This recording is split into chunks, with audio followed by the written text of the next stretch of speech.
Hi, everyone. Welcome back to our webinar series. So we are now into July, and we are now focusing on mold.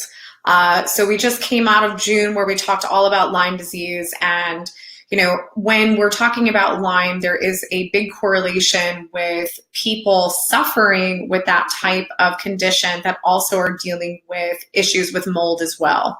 So tonight, we're really going to be talking more about, what is mold toxicity? How do you get exposed to it? Where does it come from?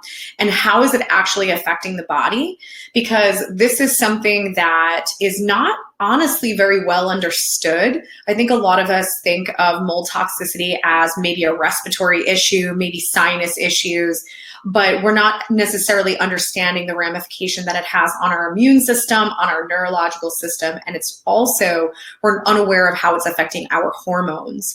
There are so many women that I work with that are struggling with hormonal issues when it really comes back to the root cause being mold toxicity. So as we start up tonight, we're really going to uncover, some of the biggest limitations with the testing that's available. And we're not just talking about necessarily the limitations with testing your body, but we're also going to talk about the limitations of testing your home. And then we're also going to dive into, what are some of the symptoms that it's causing, and what are these symptoms that you should look out for that might be a sign that your body is struggling with mold toxicity. So first and foremost, I am on Instagram Live as well as being on the webinar. So always on Instagram, everyone's like, why is she not looking at us? But we do a webinar every month. And as we go through, if you have questions on the webinar, feel free to put that into the chat box. We're going to do a live Q&A. And if you are on Instagram, definitely shoot messages through the comments, and I'm happy to answer them as we. So as I said, the top things we want to cover today is, first of all, you don't know what you don't know, and you don't know if you have mold toxicity and where it's coming from unless you do better testing. And you're really not going to necessarily know what the testing is unless you are working with somebody who understands mold completely. And then obviously most of you are here because you want tools. You want to know what can you actually do to get better. And that's going to be one of the things that we obviously cover as well. So for those of you that are new to the webinar series, I do want you to have a little bit of a background as to who I am and what our practice is all about, and really just kind of the mindset that we've been in since day one. And really what it comes down to is, throughout school and then throughout clinical practice, I always felt that a lot of the things that I was taught via textbook didn't always make sense, and it didn't always apply to clinical real life patients. So I kind of just kept challenging the norm and asking better questions, which led us down a road of really evolving how we practice integrative medicine. And it's really went from, looking at the traditional tests like the blood work and even, nasal swab, saliva tests. And we've evolved into using so many different types of medical technologies that gave us more information in a fraction of the time, because honestly, I was very exhausted with using all of these really, really high-priced labs that were not necessarily giving me great information. So through the evolution, we've kind of gone from this concept of functional medicine to integrative medicine. Some of you listening might be like, I don't even really know the difference. I don't even know what either one are, or I thought they were the same thing. So overall, when it comes to the functional medicine, I found myself working out of a limited toolbox. I was using a lot more diet and supplements as my tools. And then when I realized that that wasn't necessarily the case for everyone, or that wasn't the needs of everyone, I knew that I had to think beyond that. I had to use better diagnostics, and I also had to have more tools in the toolbox to understand how to work with the neurological system, how to have people detox better, how to work with the emotional issues that people are struggling with, how to deal with stress and other lifestyle issues. So for me, when it comes down to what do I do and who do I work with, is I work with a lot of different types of conditions and a lot of different types of people. And it's not because, I think I'm like this master expert of everything, but it's more so that it's not about the symptoms. It's about what is the foundational problem that is causing you to have the symptoms that you do. So when I deal with mold, I've gone through a variety of different trainings. I've gone through Richie Shoemaker's training for when it comes to mold. But what I realized is that every single one of my patients has a problem with mold. And you guys are going to understand more about what I mean. I'm not necessarily talking about, you're being debilitated by black mold, but there is mold all around us. There is mold on most of the foods that we eat. There's mold on coffee, cheese, wine. Yes, all the good stuff, guys, all the good stuff. So when it comes to understanding the root cause for my patients, that's what I really value the most, is understanding what is the cause of all the symptoms. And because I look at the body that way, I end up working with so many different types of populations, and mold toxicity being one of them. So overall, when it comes to why I do this and how I even got into this, I think it's interesting because I remember going through school and everyone having this, aha moment, or having this story about how functional or integrative medicine saved them. Nobody could figure out what was wrong with them, and they finally stumbled across functional medicine practice that helped them tremendously. And for me, I didn't really have that story, and I almost felt guilty about not having that story. People would be like, oh, how did you get here? Or, why are you into this? And I was like, oh, kind of because I'm just interested. And what I found to be interesting is, over time, what I realized is that my story was actually more relatable than the average person. And what I mean by that is, or I should say relatable to the average person, because I had symptoms, but they were my normal. I actually really didn't know that I didn't feel well because I adapted to everything that I was dealing with. And I know that I've shared this briefly in other webinars, but I had major mold toxicity, like major issues. But I had a variety of different symptoms that nobody necessarily was able to connect the dots for me. And one of the biggest things that I realized over time is that I think I lived in mold literally my whole life. I grew up in a really old small apartment in Newark, New Jersey. Then my parents moved us to Brick, where we ended up having a variety of issues with plumbing. We also had our forced hot air coming up from the basement, the crawl space, I should say, where there was tons of mold. So it was all being pumped through the air vents. Then I went to college, where I ended up living in a house which was, my room was on the ground level. It was actually a renovated 2-car garage, which one day I walked in and stepped onto my carpet, which went squish, squish. Pretty much there was about an inch of water in my room that nobody tended to properly. And I ended up living in there for an additional 2 months before I moved out.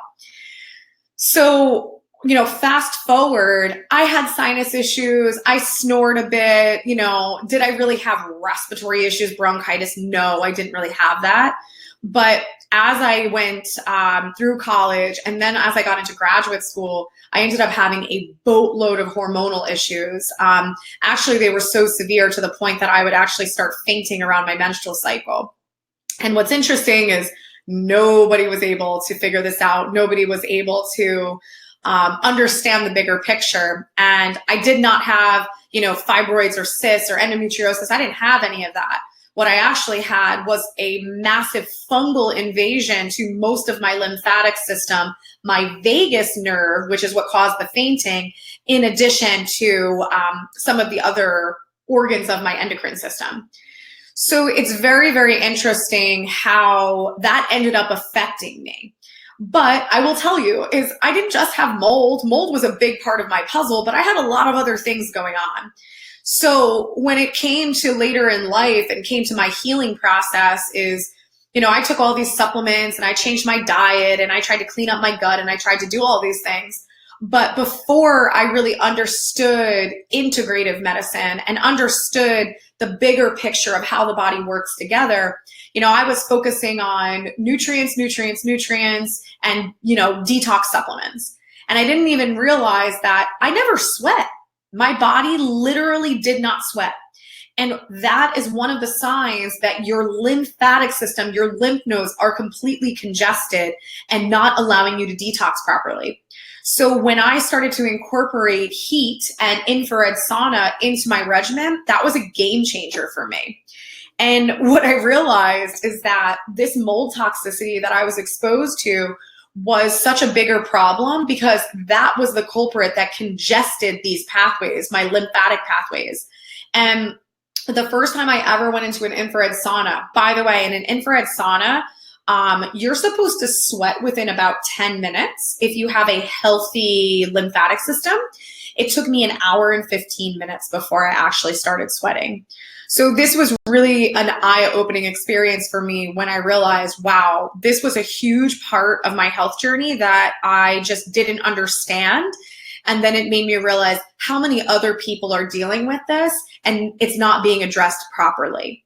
So definitely when it comes to mold, again, it's not one thing. It's not going to just cause sinus issues or just cause gut issues or just cause respiratory issues. It can create a slew of different problems. So I know we are getting into, around 7:15 right now. There is going to be a ton of different things going on around us. People want dinner. There's probably your email browser is still open. You have cell phone next to you, people texting. So I just want to give you guys the next, 20 minutes. Give me your attention because the things we're going to talk about with mold is not your run-of-the-mill information. This is not, oh, I'm going to give you the magical supplement regimen that's going to cure everything. I'm going to give you real life information that's actually going to help you understand all of the things about mold that you're not thinking about on a day-to-day basis. Because chances are every single one of you that are listening, you are exposing yourselves to mold every single day in a variety of different ways. And we're going to touch on all of this. So first and foremost, for those of you that are listening, some of you are just interested in this information or brand new to this whole world. Some of you are here because you have been on a merry-go-round of feeling absolutely terrible, really long, have potentially fallen flat with your efforts to heal. So I just want you to understand, it is not your fault. It is not your fault that you haven't been able to figure out what your body needs. It is not your fault that you potentially don't even have the right diagnosis. It is not your fault that you don't know exactly what your body needs to heal. It is impossible to know these things if you have not done the right testing. And it's also very easy to become paralyzed when you go online and you're researching, do I have mold toxicity? What's the best mold diet? What's the best mold supplements? And then you're just like ripping your hair out, like, I don't even know what to do. This is so overwhelming. And then you give up. So it's really just a matter of understanding that if I have mold toxicity and you have mold toxicity, we both need completely different protocols and we need a completely different diet. We need completely different avenues of detox. Every single person is different. So we need to get out of this mindset of thinking that everybody needs the same thing and that every single person is going to do well with the same protocol. So as we really get into this, I want you guys to kind of understand a couple of foundational things as we start to talk more about mold. And this really is the foundation of Integrative Wellness Group and how we function as physicians. So number one is, I personally feel like one of the biggest detriments to medicine is the fact that we think that everything's separate. We think every organ system is working independent of each other. And we assume that mold is not necessarily affecting various organ systems. And we also assume that the brain is not talking to the gut and the gut is not talking to the heart and so on and so forth. So it really kind of brings me to this other point of really just ignoring basic physiology. So 90 to 95% of your serotonin is made in your gut. So if we're going to be treating depression with antidepressants, and then maybe we're not treating irritable bowel syndrome because it's not bad enough, or we don't really know what the root cause is, so we leave this gut issue unattended, and then we just try to, pump ourselves full of excess serotonin to make our mood better. Really, at the end of the day, both of those systems are completely connected, and your gut is going to have a massive effect on how your mood is and if you feel depressed. So it's really just understanding that everything is communicating with each other at all times. Everything is integrated, and we need to start looking at the body in that way. Because if you think you're going to do a mold detox and you're not necessarily going to support the lymph and the liver and the kidneys and all these other major filtration organs, that's where you're going to run into roadblocks. Because it's not just about taking antifungals. It's not just about taking binders. It's about looking at the big picture. So people always ask me, well, why doesn't everybody look at the body in that way? Why doesn't everybody, look at the body as an integration of systems? And the biggest thing that you guys need to understand is that the most common test that every single one of us do on a yearly basis is what? It's blood work. We all use blood work as the gold standard. But what we really are not always fully understanding is that blood work is all about chemistry. It's about, what levels are abnormal, and if they are abnormal, how can we manipulate those pathways to get them back to what we call normal? And through this process, we completely disregard symptoms, because if the level is within range based off of our pharmacological manipulation, aka giving someone drugs, then we're like, oh, well, you're all good. How many of us deal with this with the thyroid? Oh, I feel like crap. I'm super tired. I'm cold all the time. My hair is falling out. Okay, well, let's, put you on medication. Let's fix your TSH level. And then once the TSH level is within normal range, we say, oh, problem is solved. But the patient's still like, but I still feel like crap. And they're like, well, your levels are good, so we don't know what to tell you. So we need to really understand that most of the testing is based on chemistry. But what if your problem is not chemistry based? What if your problem is genetic predisposition? What if your problem is emotional? What if your problem is energetic? What if your problem is something else? So we need to understand that chemistry is just a piece of the puzzle. Blood work is just a piece of the puzzle. And unfortunately, blood work is not always allowing us to know what the root cause is. How many of us get blood work done and it tells us we have a virus? Everybody's getting tested for Epstein-Barr virus now, mainly because the medical medium shed light on it. So we get tested and oh, you have the Epstein-Barr virus in your system. Okay, great. What is it doing? What is it affecting? Is it affecting my thyroid? Is it affecting my gut? Is it affecting my lymph nodes? That's the beauty of some of these advanced medical technologies that we use at our practice, is that we can actually tell you that. What is this virus doing? Is it active? Is it not? What is it affecting, etc.?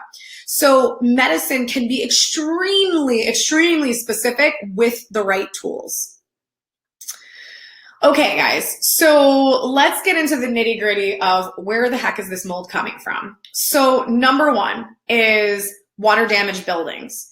The thing that's always so interesting in the conversations that I have on a day-to-day basis is that nobody sits there and looks at me and goes, oh yeah, I'm definitely been exposed to mold. Oh yeah, I know I'm being exposed to mold. Nobody knows, because it's not in your face. If it was in your face, you would do something about it. But mold is usually behind walls, in crawl spaces, in the ducts of your HVAC system. It's not in places that you are usually aware of. It's in the filters of your air conditioning units that are sitting in your windows. It's going to be hiding in a variety of different places that can still make you sick, despite if you see it or you don't. And this is also not just about your house. This is about your job. This is about where do you spend a lot of time. And then the big one that is completely overlooked is the massive amounts of mold we are being exposed to through food. So when we have this big conversation about Candida, some of you might know what that is. Candida is a yeast that has a lot of talk, because when you read the symptoms of Candida, I think most of us can relate to it to some capacity. Feeling fatigued, feeling bloated, getting bloated after eating carbs, feeling sluggish, having joint pain, achiness. The thing about Candida is Candida can be overabundant when you are dealing with an overabundance of mold. And again, this mold can come from water damaged buildings, but it can also come from the things that you're eating. So guys, it's everything from wheat to oats to quinoa, rice, other types of grains. Peanuts have one of the most harmful mycotoxins on them. Peanuts carry something called alpha toxins. Alpha toxins are a type of toxic mold that is actually associated with being a carcinogen. It causes cancer. Then we move into wine, cheese, coffee. Guys, how many of us are drinking coffee every single day? And I'm not going to sit here and tell you that all coffee is created equal. There are actual coffees out there that are non-mold coffees. So one of them is called Purity. You can find this online. But when you go to your Dunkin' Donuts or your Starbucks, these big chains, like those coffees have massive amounts of mold in them. And it's not really even just about the mold. It's also about the pesticides and the herbicides that are also on these crops. So I'll tell you guys an interesting story, because when I was in France, I actually stayed at an Airbnb, and for whatever reason, the woman was there when we showed up, and she was like, hello. And I was like, why are you here? She was really nice. She actually was like, I just want to show you guys the ropes because, Paris is pretty hard to get around, and, there's so many little streets, etc. But one of the things that she said, she's like, you need to watch France 24 News every day for 20 minutes. And I was like, okay. She's like, you need to know what's going on in the city around you. And I was like, okay, I'll watch it. She was very serious about it. I found it so interesting because I don't normally watch the news back in the US, but while I was there, I found the news to actually be very interesting. They talked about all different types of topics, but one of the segments that they did was about agri-tech. It was actually technology used in agriculture. So one of the things that they were showcasing was drones that hover over the vineyards there, because the French are very serious about their wine. If you've ever been to France, you know what I'm talking about. They're very serious. They take a lot of pride in their winemaking. But they pretty much created this artificial intelligence, these drones that hover over the vineyards. The primary purpose for this is to monitor the vines for fungal invasion, mold.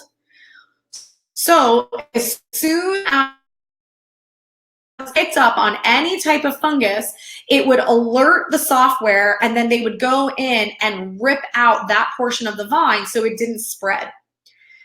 So this really got me thinking about, if they went to the lengths of creating in a form of artificial intelligence to monitor this, this must be a big problem. And you talk to farmers, you talk to all different types of people that work, in agriculture, on farms, in vineyards, and they will tell you the fungal invasion and mold is a huge problem. It can wipe out an entire farm.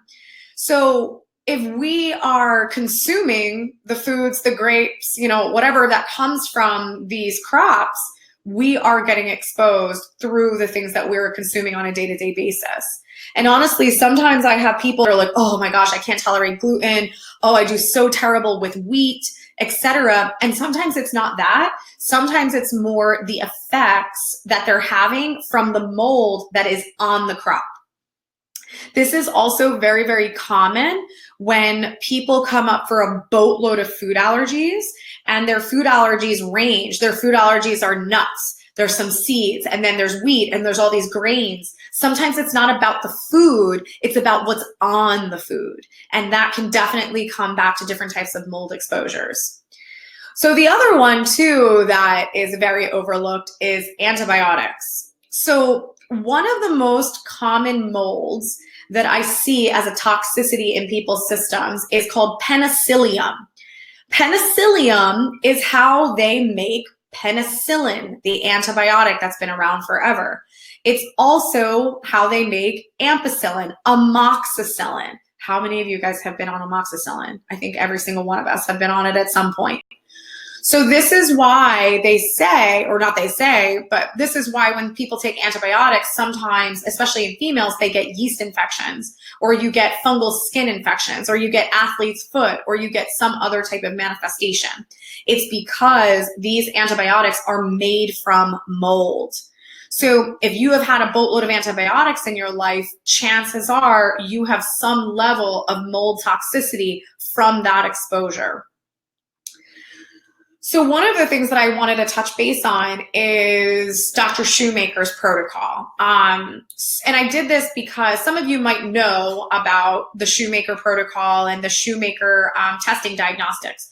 Because as soon as we get sick and we start reading about mold and we go, oh my gosh, that's me, then we start, figuring out who's the expert.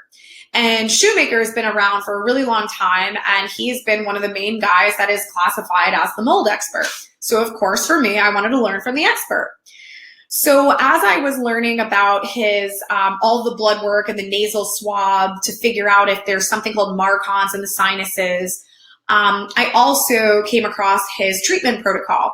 And I do not work with prescriptions. I only work holistically and naturally. So I definitely was like, well, this is not a protocol that I'm going to utilize. So how can I deconstruct this protocol and take away the concepts, but make it more natural?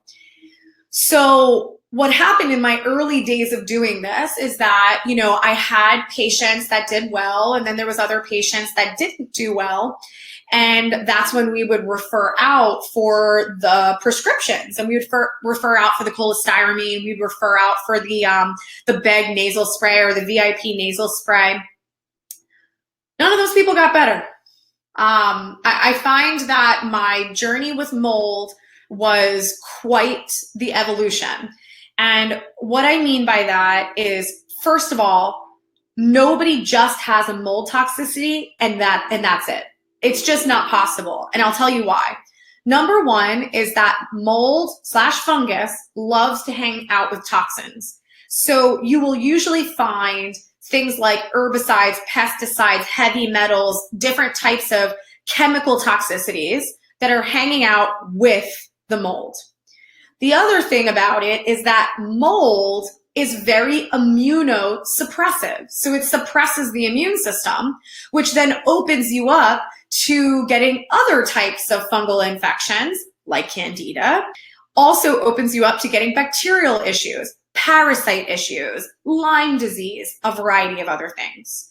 So I never worked with anyone who only had mold toxicity and nothing else going on. The other important thing is that this is not about kill the fungus, kill the fungus, kill the fungus, kill the fungus. And it's also not necessarily about bind it, bind it, bind it. You have to make sure that you are supporting the body's ability to eradicate the mold. You have to support the lymphatic system. You have to support the kidneys. You have to support the liver.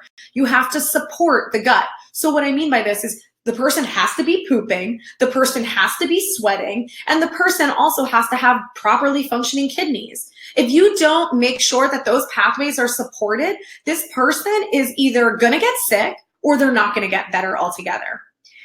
Also, I'm going to talk a little bit more about this in some future slides, but what I realized with all of the markers that I used to run as the Shoemaker protocol, I would run things like trans growth factor beta 1 and all these fancy terms that some of you know of and some of you are like, I don't even know what she's talking about.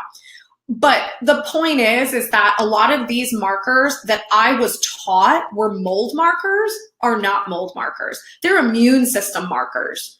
So what we've realized is that these markers that I was running that I was under the impression were the telltale mold markers actually weren't. They were actually markers telling me that the immune system was in complete disarray and the body was in a cell danger state.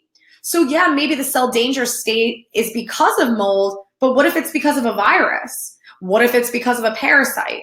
So we cannot use the Shoemaker markers and be like, oh, this is 100% mold, because that's not how it works. And it took me a long time to realize this. And I even have people and they bring me and they're like, oh my God, I must have mold in my house. I'm like, no. I was like, because of the other tests that we did, we realized this is actually a viral issue. This is not actually a mold issue. So I'm saying this to you guys because some of you listening have maybe been on the mold journey, you're looking to learn more, or you're looking to be like, ooh, does she do the Shoemaker protocol? Because I need a Shoemaker doctor. Yeah, I'll run some of those markers, but I'm not going to sit here and look at you as a mold patient. I'm going to look at everything. I'm going to look at, do you have mold? Do you have bacteria? Do you have parasites? Do you have a suppressed immune system? I'm going to look at all of it, because that's the only way you're going to actually get better. So this is always the best part, is when you are talking about mold symptoms, this is where people get so confused, so overwhelmed, and just like paralyzed. So mold can cause pain. Mold can cause inflammation. The symptoms of mold actually look identical to rheumatoid arthritis. And by the way, mold loves small joints. So it loves to go to the hands and feet, which is why I'm saying it can look almost identical to rheumatoid arthritis. But in addition, probably the more common mindset is sinus issues, respiratory issues.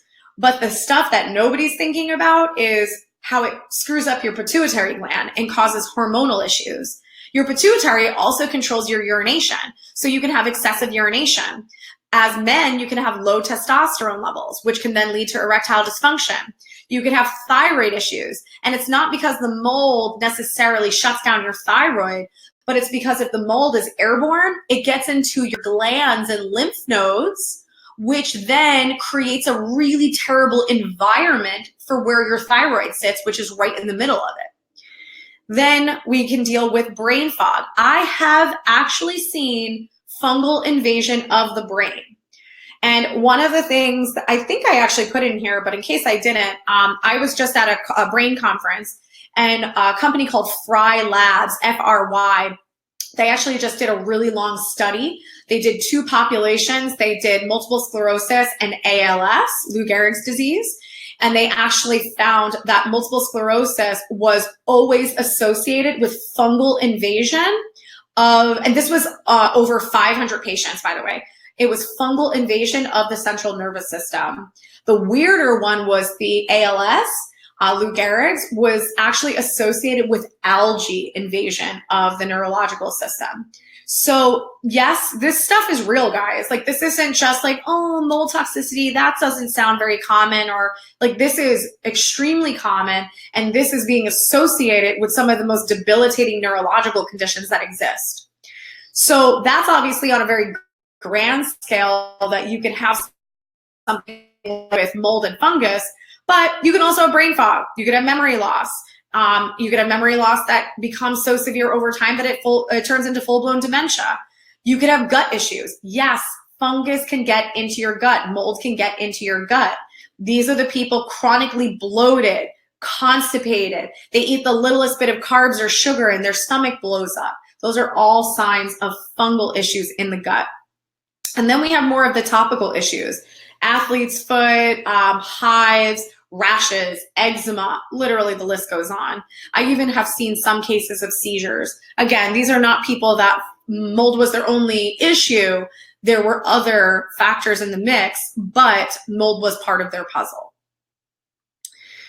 So this is kind of going back to this thyroid conversation. So when we are dealing with different types of issues when it comes to the thyroid, it's so frustrating to me when we think of the thyroid just dysfunctions, and we don't really know why, but you just need to go on medication. So if we think about the location of the thyroid being in the middle of the neck, and then we think about the sinuses, and the sinuses, we only feel this stuff when we're sick. So then the sinuses, when we're sick, we get post-nasal drip and our throat hurts a bit. And then when we get such bad throat infections as a kid, then they remove our tonsils.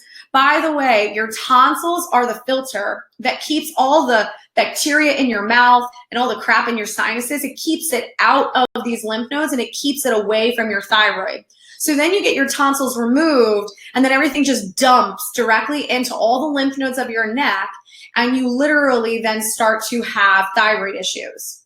I have seen so many thyroid issues, especially autoimmune thyroid issues that are tied to crap that is either in the tonsils or in the lymph nodes or both.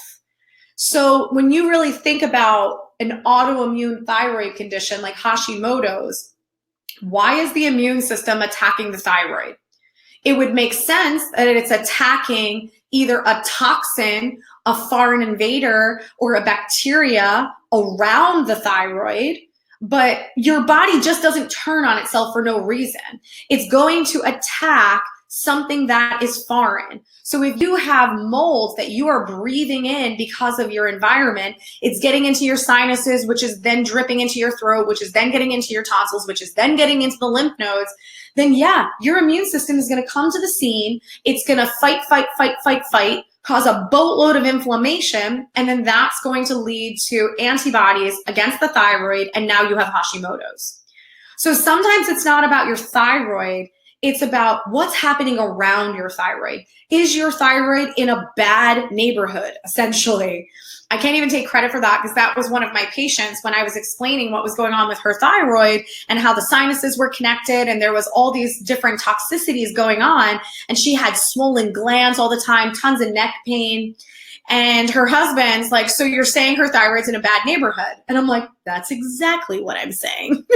So this is really, really significant for you guys to understand, because when we're talking about mold, again, there's so many faces of it. So some of the myths we're going to bust through. Number one is that you've actually had good testing for mold toxicity, because you probably haven't. Also, to bust through the myths that your home inspection or your air quality test in your house was actually accurate.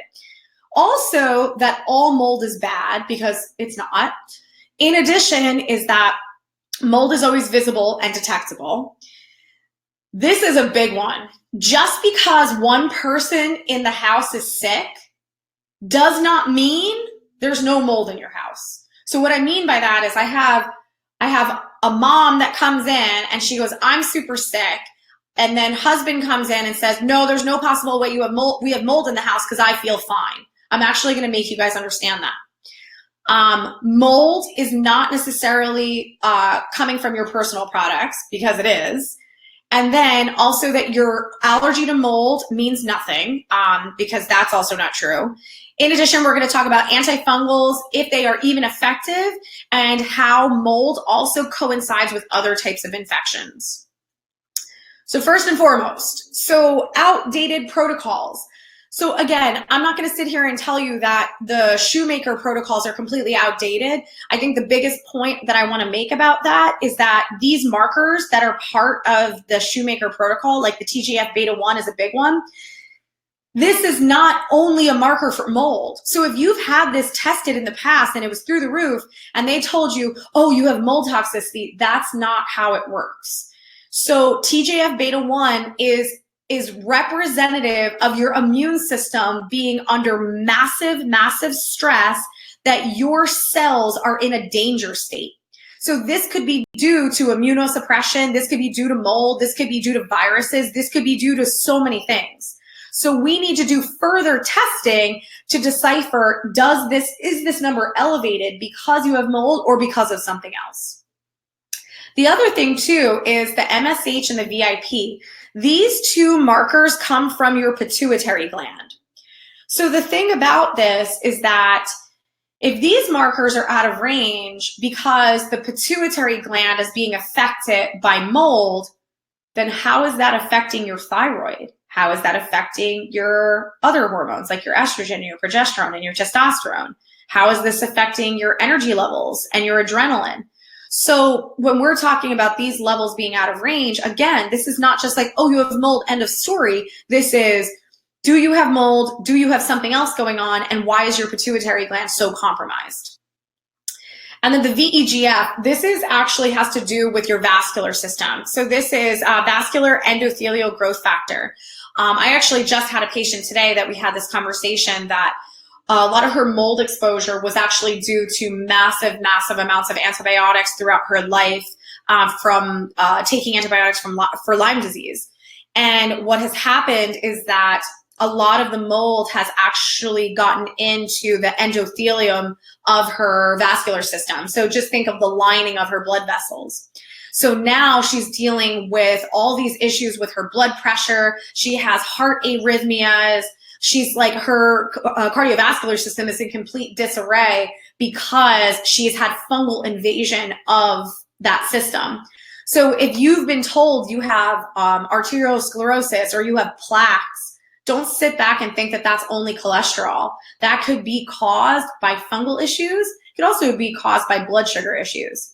But it's very important to kind of understand that these markers are not just like mold, end of story. They can have a lot of interpretations. So you need someone who's not just a mold expert, but understands the big picture of how the body works. So the other one is the nasal swab for MARCoNS. So nasal swab is something that is often used in the Shoemaker protocol to check for something called MARCoNS. MARCoNS is this very specific methicillin-resistant type of staph infection. And they find that this is very correlated with fungus. But the thing is staph is a bacteria. So when we go and pump our nostrils full of amphotericin B and all these antifungal nose sprays, we're kind of missing the whole boat on the fact that there's also a bacterial issue. So again, you don't have to go to these crazy extremes of using these really, really, really aggressive protocols, because if we can figure out, is the MARCoNS the primary problem? Is there something else going on in the sinuses? We can be really, really strategic on how to actually work with it. And one of the really cool things we do here at our practice is we test. We test to figure out what types of supplements are best for your body, what types of nasal sprays are best for your body, what types of detox solutions are best for your body. So you can get extremely specific, so we're not just kind of like throwing things at the wall to say, oh, let's hope for the best, because that's honestly how you waste a lot of time and money. So another big thing too is one of the labs that's really pioneering when it comes to mold testing is real-time labs. So real-time labs is really fantastic because they're not just giving us the ability to test the body, they're also giving us the ability to test our home, which I'm gonna actually talk about more in the next slide.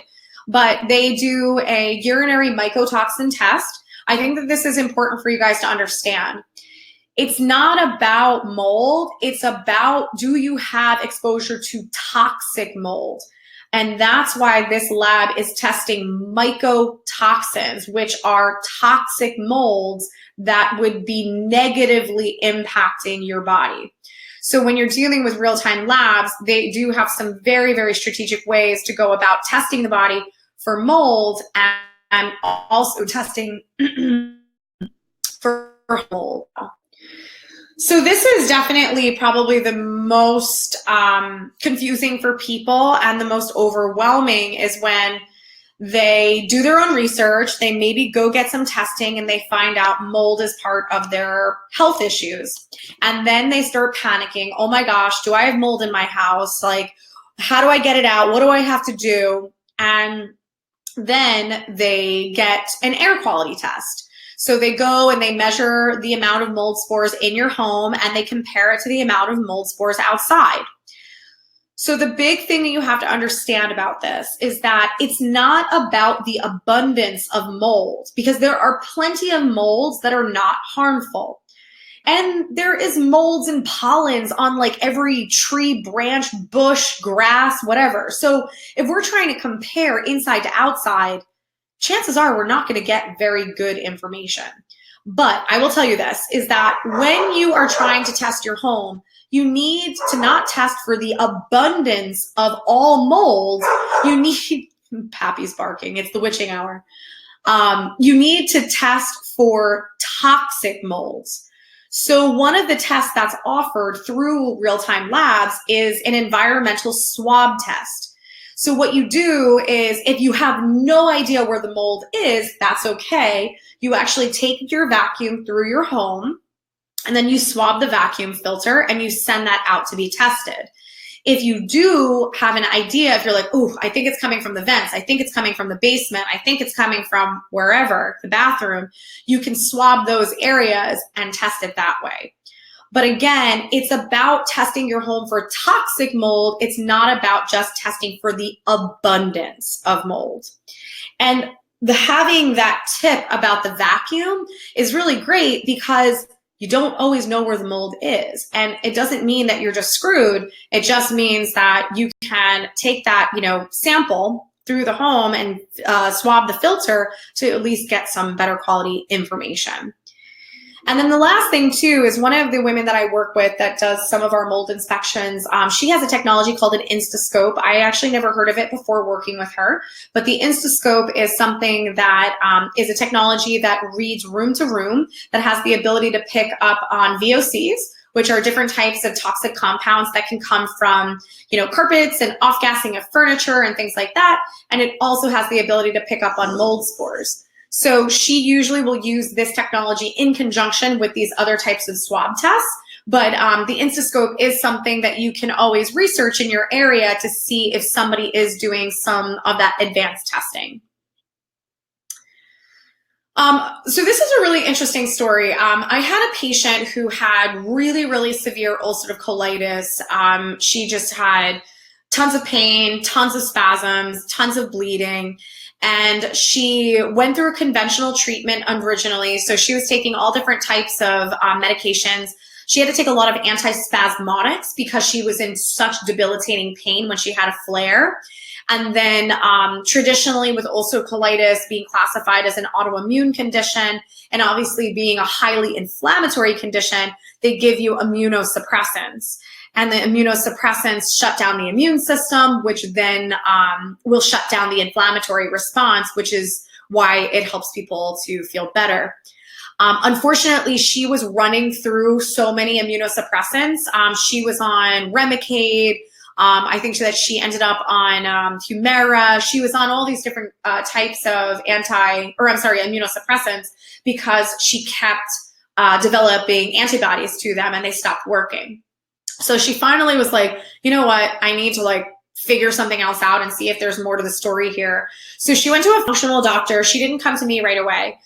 She went to a functional medicine doctor who found that she had something called SIBO, which is small intestinal bacterial overgrowth, and she also had Candida. So they were trying to do a protocol. It was like a cookie cutter protocol for SIBO and Candida. And she had a little bit of progress, but she still was having a lot of issues. So she was like, well, I have to, I need to have something more specific done to figure this out. But she came to us and we did the bioresonance. And this is, unfortunately kind of a little bit of a sad story because the bioresonance revealed that the biggest issue was mold toxicity. She had penicillium. She did have Candida. She also had aspergillus, which are between penicillium and aspergillus, they're two different types of molds. And she had these, and they actually were coming from her environment. So she said she moved back home after college. She had some issues with her gut in college. Unfortunately, don't we all, with all the crappy food they feed us in the dining hall. But then when she got home is really when it got bad and she was diagnosed with the ulcerative colitis. So she moved back home. She wanted some privacy. So she moved into the basement, partially finished, had some funky smells, etc. She kind of didn't really pay notice to the fact that there might be mold down there. But obviously when I brought this to her attention, she was like, oh my gosh, do you think it's in the basement? I was like, well, according to what I'm seeing in all of your results, I think you're being actively exposed. And I think we need to rule in or out if this is, part of the puzzle. So she ended up doing testing and she had massive, massive amounts of black mold called Stachybotrys in the basement where she was living. So we knew at this point that this was a big part of the puzzle. And she didn't actually have the opportunity to move upstairs because there was no available rooms. So her parents didn't really agree with her going more going more holistic, and didn't really believe in anything that she was saying, that mold was part of her gut issues, etc. So I guess she got into a very big argument with them, and she ended up going into the basement and throwing bleach on all of the mold. For those of you listening, don't do that because the bleach causes spores, which can make you very ill, especially because she was in such a heated moment. She was not wearing gloves. She was not wearing a mask of any sort. And she put herself in a full-blown flare and put herself in the hospital. So it was really heartbreaking to see this person who had zero support and, felt so happy that she finally figured out what was causing her issues, and that, then just shifted to such a negative of, they didn't believe her and they thought that she was stupid and everything else. And honestly, it caused this massive spiral. I would say the good thing is that she ended up moving out and we ended up working together, and she's in full remission. But, it was really heart-wrenching to see that. So, overall is like, do not disregard someone's symptoms, and do not disregard the fact that molds can be playing such a significant role for them, because this was 100% the reason for how ill this person was. And all that was recommended to her was shut down your immune system, shut down your immune system, shut down your immune system, and live in pain. So that is not fair for us to push our beliefs. If you don't agree with what somebody's doing, just keep it to yourself, because this is a person that, this was their root cause and they were actually able to get better and change their life.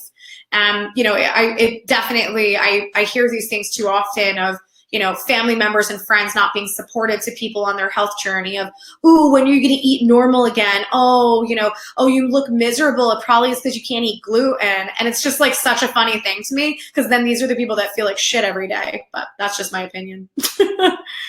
So this is a big one. So this is what I said before, for those of you who've been listening the whole time, is that when I have a family dynamic and I have the woman or the children come to me and they say, we're really sick, we don't know what's going on. It turns out that mold is part of their puzzle. And then dad comes in or spouse comes in and is like, well, how is it possibly in the house? It doesn't make sense because I feel fine. So for a long time, I didn't honestly have an answer to this. And I kind of laughed. I was like, I don't know. I was like, is it because men ignore their symptoms? I don't really know. And there is actually a legitimate reason why this happens. And the reason is blood volume and blood constituents. So females have a lower blood volume than men. Females also have lower oxygen-bearing red blood cells. And they also have lower amounts of iron because of menstrual cycles and losing iron through the menstrual cycle. So with that being said, between the lower oxygen in the blood, the lower amount of red blood cells, and the lack of iron, females and small children tend to be more symptomatic in a toxic environment than men, especially adult men. So again, if you're having this dynamic in the family, because I feel fine, this isn't possible, so on and so forth, is now you actually understand why, and you also have facts to bring to the table to say, no, we should get the house tested because you easily are flying by with no symptoms. So another big one too is all mold and fungus is bad. So some of you that have taken probiotics or have explored, taking specialized probiotics, you may have noticed that there is something called Saccharomyces in some of these probiotics nowadays. Saccharomyces is technically a fungus, a yeast. So this is actually a beneficial yeast. Same thing goes for some of the molds that show up in curing meats. So a lot of your salamis and prosciuttos, they actually have beneficial fungus on them and molds on them that can be beneficial to the gut and the microbiome. And the other thing too is Candida is a native organism to our gut. It is not, it doesn't come out of nowhere. It's in us. But it becomes problematic when we feed it.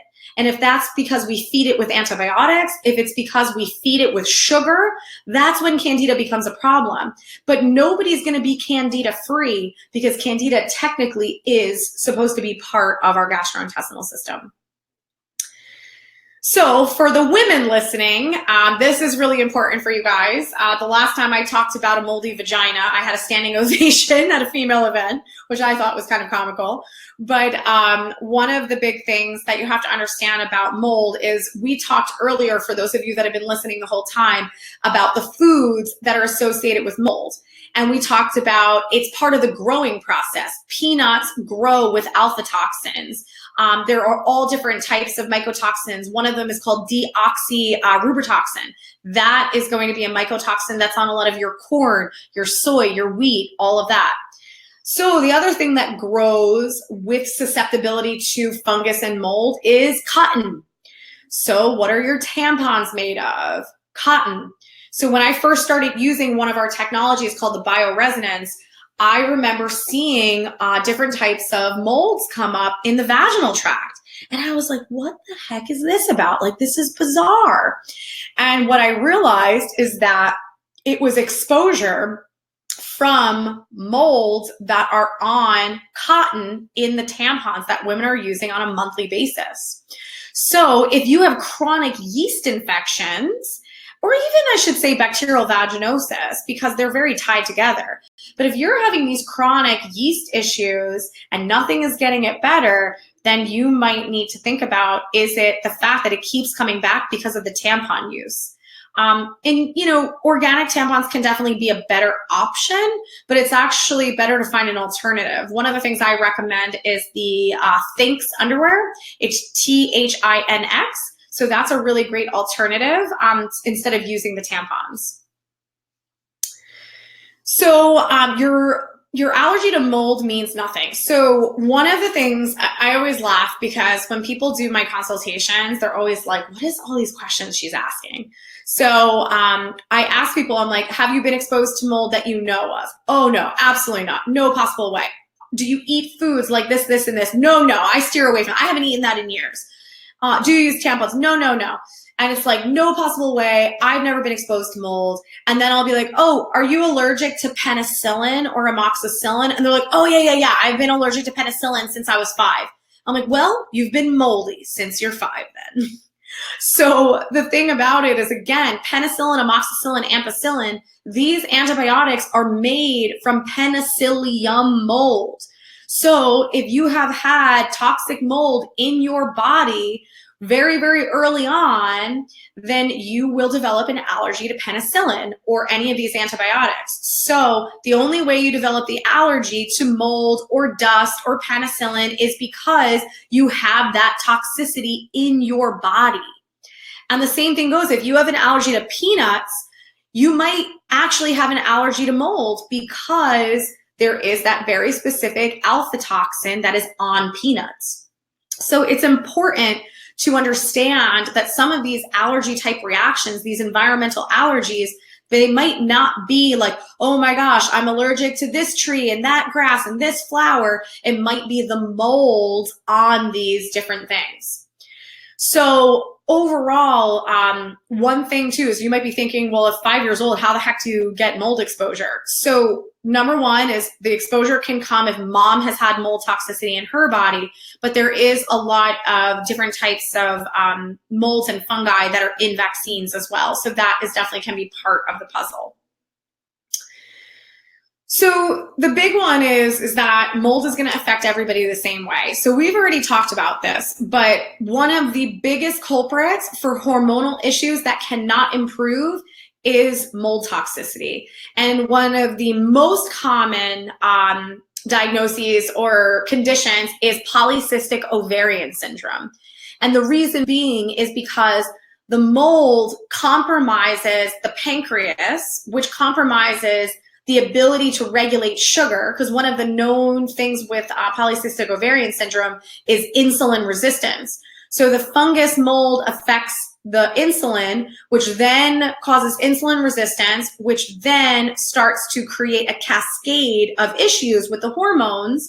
Testosterone goes through the roof, and now you have polycystic ovarian syndrome. So there is a huge connection there. And if you have had polycystic ovarian syndrome and you have not been checked for mold, it's time to do that. The other thing is obviously more well known is sinus issues. but chronic inflammatory pain syndromes like rheumatoid arthritis, fibromyalgia, you need to get checked for mold, because mold can affect your joints, it can affect your lymph nodes, which can cause inflammation, and it can also affect your neurological system, which can make you have more like fibromyalgia symptoms. So gut issues, fungal invasion, mold invasion of the gut. This is so typical with bloating, belly distension, real sensitivity to carbohydrates and sugars. It just makes you very uncomfortable, very full, very bloated. These are very, very common signs when it comes to mold potentially affecting your gastrointestinal system. Constipation is also a big one too that I didn't mention. So thyroid issues, I mentioned this before, it's not about the thyroid, it's about, did the mold get into your sinuses and all the lymph nodes that's now affecting your thyroid? Are we also dealing with histamine issues? So the best is when I have people that come to me and they're talking about their mast cell activation syndrome. This like drives me nuts that this is even like a diagnosis. Mast cell activation syndrome. Why is your mast cells being activated? It's because you're having histamine issues, which can very much be tied to toxicity from fungus or mold. Again, neurological issues and vascular neurological issues. If you have fungal invasion of your blood vessels, you will easily start to have issues with your blood pressure, which will cause you to not have proper blood flow into your brain and out of your brain. And then this is going to cause you to have brain fog, memory issues that can even develop into something more serious down the line. So mold does not have the same face. It does not look the same person to person, and it doesn't look the same family member to family member. When I think back to the mold and like saying earlier that I think I was like, well, I know I was exposed like my whole life. I think about it, I'm like, I had sinus issues. My mom had skin rashes. She used to get like fungal issues like on her belly and under her armpits. My dad had these like big rashes under his eyes that sometimes his eyes would shut. My brother had swollen lymph nodes that eventually turned into a lot of precancerous cells on his skin. So everybody had a different manifestation. It wasn't the same across the board, despite our genetics and also despite living in the same house. So this is a big one too, I mentioned. So for those of you that are just hopping on, one of the things that I mentioned is that Fry Labs did a recent study on 500 MS patients, multiple sclerosis patients.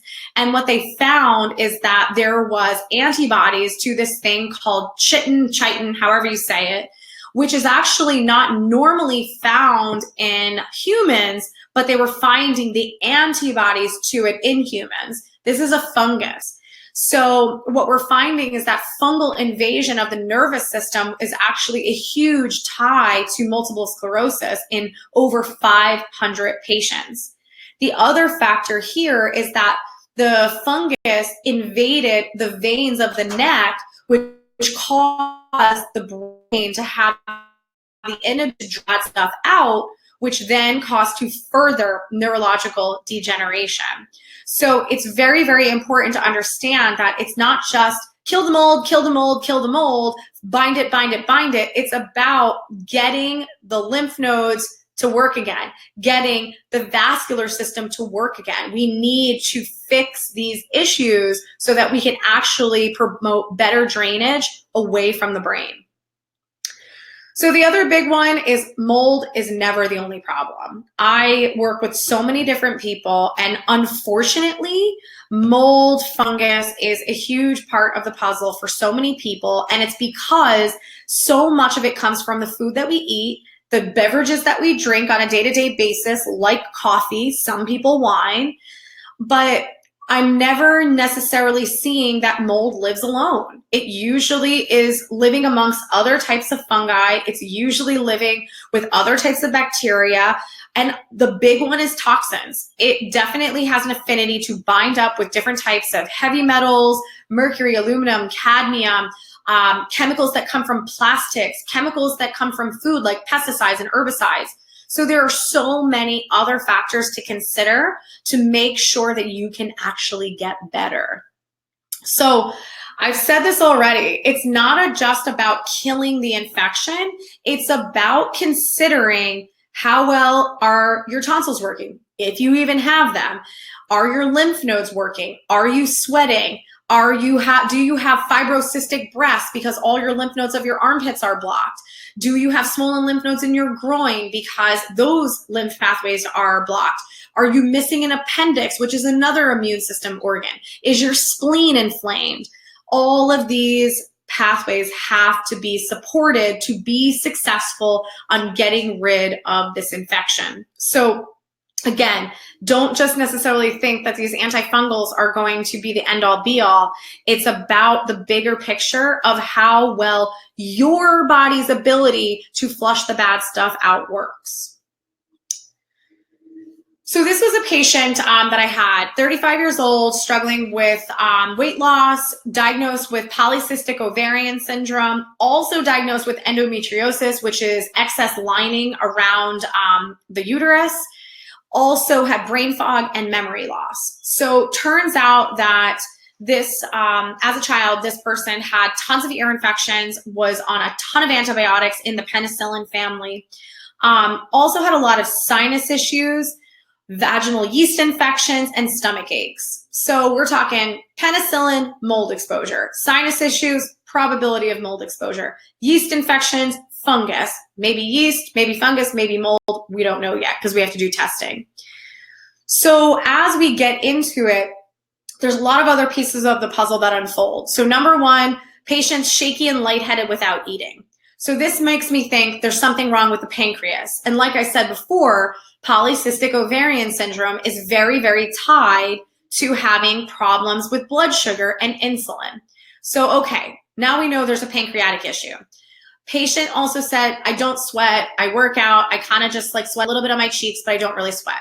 So now we know lymphatic system is not really detoxing, not really working very well. In addition, fibrocystic breasts. So that's another sign to me that the lymph nodes of the armpit and breast are not necessarily detoxing and they're clogged and gunked up, potentially with some type of toxin. Another piece, mild headaches, neck pain. So when people tell me they have neck pain, I ask them, have you done physical therapy, chiropractic? What have you done? And if they tell me, oh, I've done chiropractic, I've done physical therapy, nothing works. Then I proceed to examine their lymph nodes, and I usually find that their glands are huge and their lymph nodes are swollen. So their neck pain is not physical, it's actually due to swollen lymphatic chains. So now we have doesn't sweat, fibrocystic breast, neck pain due to lymph. So there's clearly a massive, massive lymph issue. Also reveals that had an allergy to penicillin, I think around like 10 years old. So now we know that it could have been the antibiotics, it could have been environmental, but there's enough toxicity from the mold that now there's an allergy to the penicillin.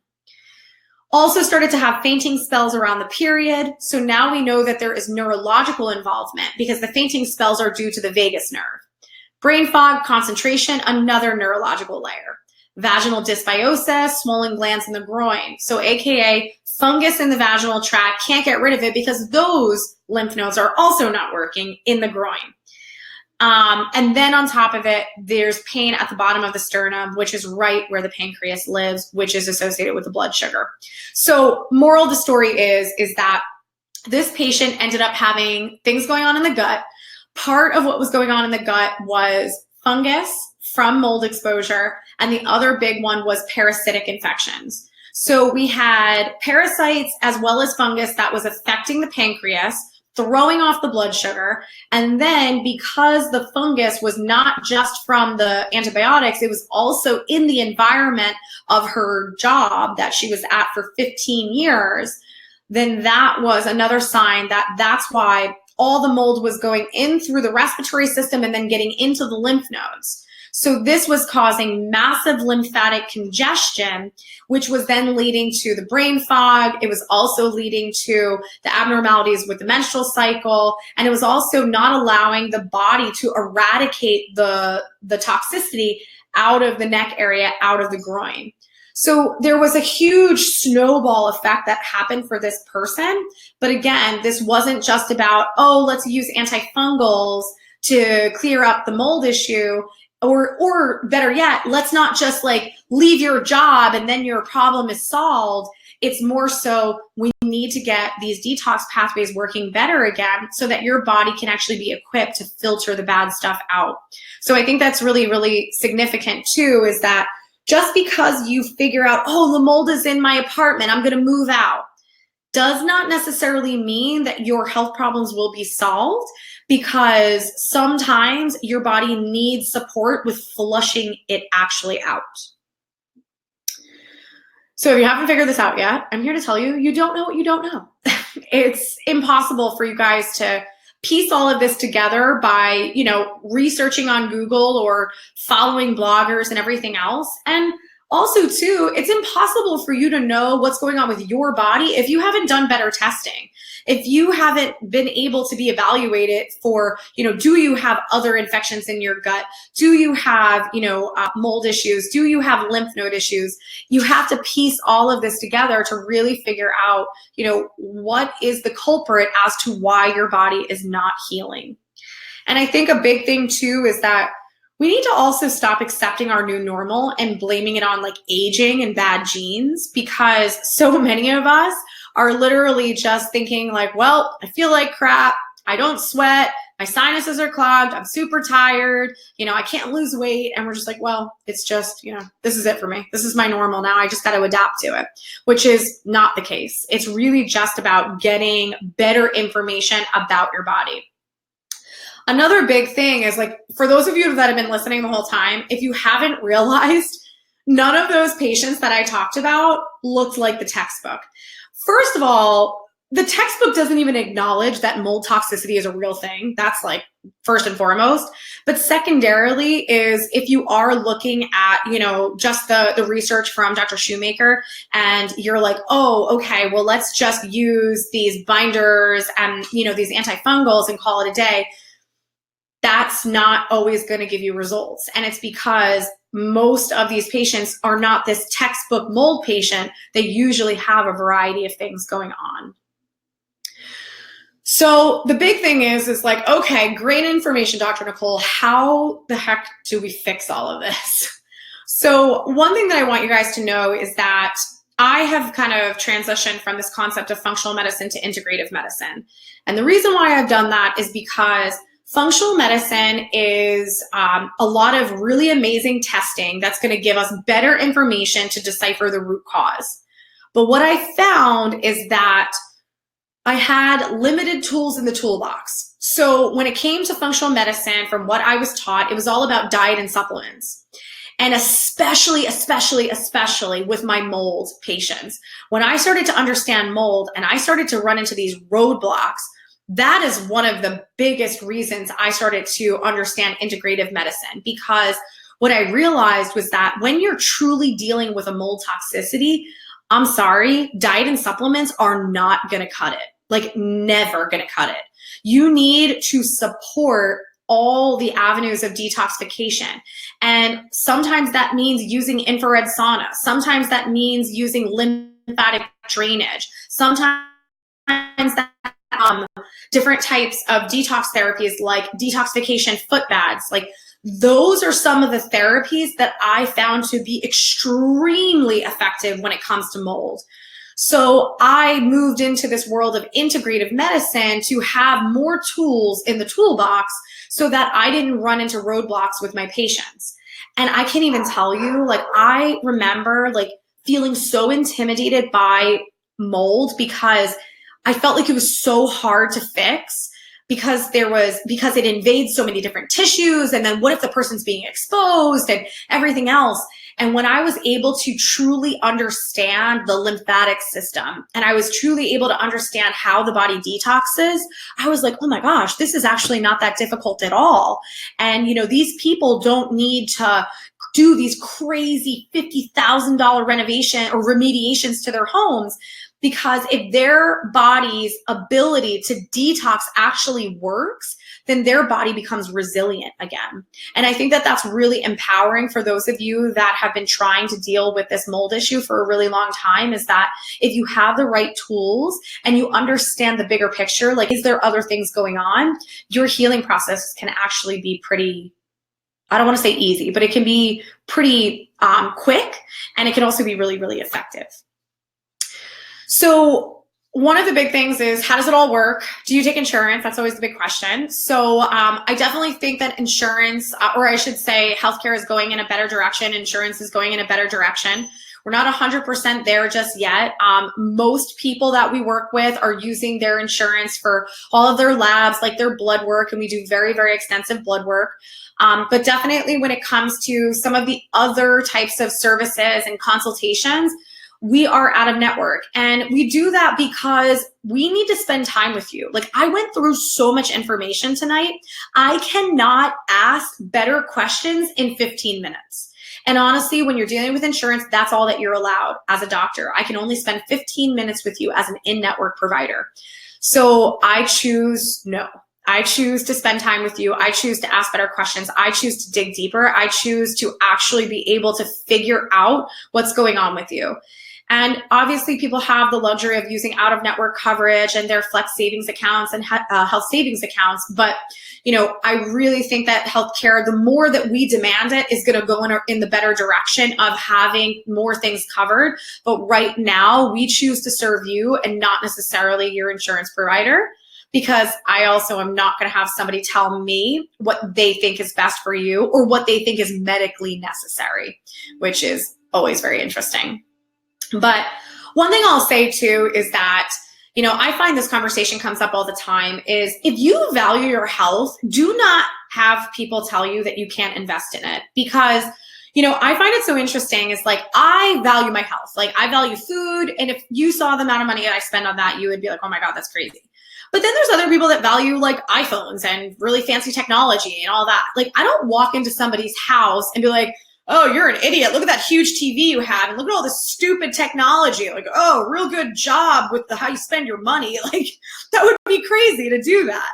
But I find it so interesting is that, like, you go out to dinner with people, you know, they're like, oh, you're spending money on your healthcare? Like, that's so selfish, or what's wrong with you? Like, who does that? It's very interesting how it's okay to judge people for spending money on their health and well-being, but like it's very weird if we were to judge someone based off of the car they drive or like the technology they use. So really, at the end of the day, is don't let anybody, you know, dictate your health journey, because everybody deserves to feel good. And if that's what you value, then nobody should tell you differently, because there's a lot of other people that could care less on how they feel. And that's cool. That's fine. You feel like crap every day, and that's really fine. But I actually choose to feel good. And I think another thing we also forget is that healthcare is about answers and solutions. How many of us have been just so frustrated and just settled for getting no answers? Of just like, oh, well, your blood work looks great. Well, we don't really know, but you know, you're really fatigued and everything, but it's probably in your head. So, you know, you should maybe think about an antidepressant. You know, we deserve to have answers. We deserve to know what the heck our body needs. We deserve to know what we should eat, what we shouldn't eat. We deserve to know these things. And there is technologies out there that exist that can give you those answers.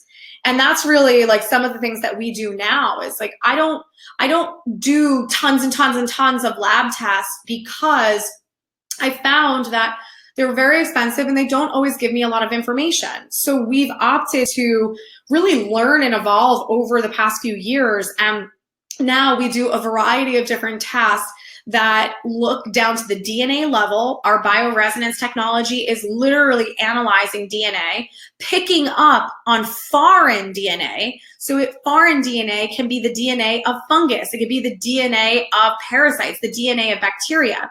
So we're able to really figure out like what is in your body, what is affecting it, you know, what's inflamed, etc. Then we also have the ability to use a different technology for figuring out chemical sensitivities, environmental allergies, food allergies. We test for heavy metals, minerals. We do very extensive blood work. And the best part is the autonomic response testing. So how many of you have spent a ton of money on a bunch of supplements that didn't help you? I've been there. I had a cabinet in my house that I think there was about $30,000, literally $30,000 worth of supplements. Like, I still think about it, it makes me cringe. So this is before I knew better and I knew what exists out there. So now at this point, for ourselves and all of our patients, we do not guess, we test. We have the ability to test for what supplements are good for your body, what herbs are good for your body, what types of detox therapies are good for your body, what types of neurological therapies are good for your body. We have the ability to test for all these things. So your supplements, your dietary plan, and any other types of recommendations, if it's for detox, if it's for neurological, they are all custom to you. They are personalized to what your DNA says is good. So I think this is really, really important because when you talk about a financial investment, yes, you make an upfront cost, but you don't waste time and you don't waste money. You're actually using the money to get answers and to get solutions, opposed to, oh, I just spent a bunch of money on a bunch of things that actually didn't help me or benefit me.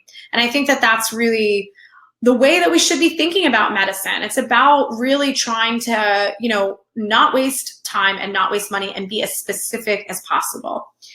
And by the way, we've evolved into all of these different technologies partly because we want people to actually spend money on getting better. It's not about spending $3,000, $4,000, $5,000 on all of these fancy lab tests. And then you're like, I still don't even really know what's wrong with me. The goal is like you seek out the help of a doctor because you actually want to get better. And I really want to make sure that we have that ability to get people to that place. And at the end of the day too, is like, depending on your goals, like if you're the person that's been listening this whole time and you're like been on the merry-go-round of not knowing what's wrong with you and all you want is answers, like this is priceless to you. If you're the person that has done like 25 mold detoxes and you're still sick, this is priceless to you. So depending on you, your goals, what you're trying to achieve, really it's priceless is what it comes down to. But if you want to know the price, it's this. So our complete onboarding process is $1,425. For those of you that are listening, you might be like, oh my gosh, that's crazy. I've never spent that much money on my health. I totally get it. But I will tell you is that this is going to get you 3 hours with me or Dr. Nick. It's also going to get you all of those technologies. It's going to get you the bioresonance technology. We're going to test food allergies. We're going to test heavy metals, mineral deficiencies, comprehensive blood work, neurological testing. Literally, you will know so much about your body. It might actually creep you out, potentially. But it's money well spent, especially if you have been really struggling with knowing what's going on with you. Of course, we always want to make sure that you are a fit for us as we are a fit for you. So here is the link if you want to actually hop on a strategy call with one of our team members. They're fantastic at answering all of your, specific questions, the nitty-gritty of how it all works. And then also being able to set you up with that onboarding if it is something that you choose is a good fit for you. So definitely check out that link. If you don't check it out here, you can obviously go on our website and you can pretty much access a strategy call whenever at any time. Also, if you're long distance, you can do all of your testing from a distance. And if you do your testing and you decide that you really want to seek out care through our group, you can actually do something called an immersion week. It's when people come for a full week and do a really high intensity protocol throughout the duration of the week. And then we obviously send you home with at-home recommendations from there. So I'm going to hop over and see if there's any questions. Can BioRes tell you exactly what strain? Yes. It can actually tell you the very, very specifics. It can tell you, I've seen everything from all different types of molds to all different types of mycotoxins, but all the different strains of penicillium. I can see various strains of candida. I can see various strains of aspergillus. Literally, I can't even tell you how much stuff I can see through the bioresonance. It is absolutely fascinating. So yeah, the thing that's really cool too is when you get blood work and if you do have some things coming up in the mold arena, when you do the bioresonance, we can actually say, hey, it's affecting your large intestine. Hey, it's affecting the lymph nodes of the left side of your neck. Like we can get crazy, crazy specific of knowing exactly where and how it's affecting you. And this is really fantastic when it comes to treatment. Like as an example, A couple of patients that I've been working with that are dealing with like really severe neurological issues, and part of their puzzle is mold that they actually have in their lymph nodes, is we actually have very specific, I guess you can call it an ointment, but it is an antifungal, antiviral ointment. We put it over the areas where we find the congestion, and then we actually use something called sound wave therapy, which penetrates into the lymph, and it pushes this substance in to work from the inside out, which is just like amazing. So you can get crazy specific with the way that you're working with the patient as well. Chronic dizziness, vertigo from mold exposure. Yes, of course. Catherine, I'll answer that in a minute. So Jenna, so with the dizziness and vertigo, so definitely we want to figure out, you know, how the mold potentially is contributing to that. But I will tell you, one of the biggest things that I see is that the mold congests the drainage abilities from the head and neck and the brain. So what happens is that your brain detoxes when you sleep. So your brain has to drain through cerebral spinal fluid and through your veins. So if you have, I call it somebody put their foot on the hose, aka you have a bunch of mold gunking up all of these glands and lymph nodes, then that creates a lot of back pressure into the head, which then causes dizziness, vertigo. So it's not just about the mold. We're also going to figure out how can we increase the drainage? How can we promote better venous system drainage? How can we promote better cerebral spinal fluid drainage? How can we make sure the sinuses are cleared? So we take all of those pieces into consideration. So Catherine, with the bioresonance is really fantastic because it's a diagnostic, but it's also a treatment. I actually didn't mention that. So when you come in for your initial consultation, or we do it from a distance, we do, oh, by the way, I didn't even say this before. You can do the bioresonance from a distance because all I need is a hair sample. You have DNA in your hair, and it's a DNA-based technology. So as we look at it, the initial time, we're looking at it from a diagnostic perspective. But in the future, if you are local and you are coming in for appointments, we actually use the bioresonance moving forward as a treatment modality. So the way that it works is that if it picks up on issues in the DNA, when you move it to a treatment modality, it puts signals into the body to correct the DNA. So it actually is mind-blowing how it works. Like, I will have drastic changes in people's symptoms within a few hours after a treatment. So it's a really fantastic technology for a variety of different reasons. So I'll give you guys a second if there's any more questions that come up. But you know, I really thank you guys for being here, because this is just one of my passions, if you can't tell. I absolutely love doing these webinars and helping you guys to better understand your own health and what's out there and available to you from a healthcare perspective. But you know, this is all about education, and when you actually get your testing and you figure out like what's been the root cause all along, that's when this becomes a true breakthrough experience. So I really hope that you guys can, you know, get to the bottom of your health and experience that for yourselves. And obviously the most important is for you guys to, you know, get better. That's what we're all here for, is like, we want to feel good. There's so much freaking working against us nowadays. So there is hope, I promise.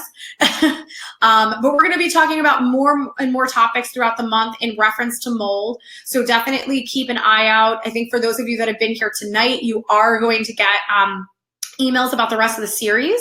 So keep your eyes out. We're going to touch on a variety of different things. Today was really the intro.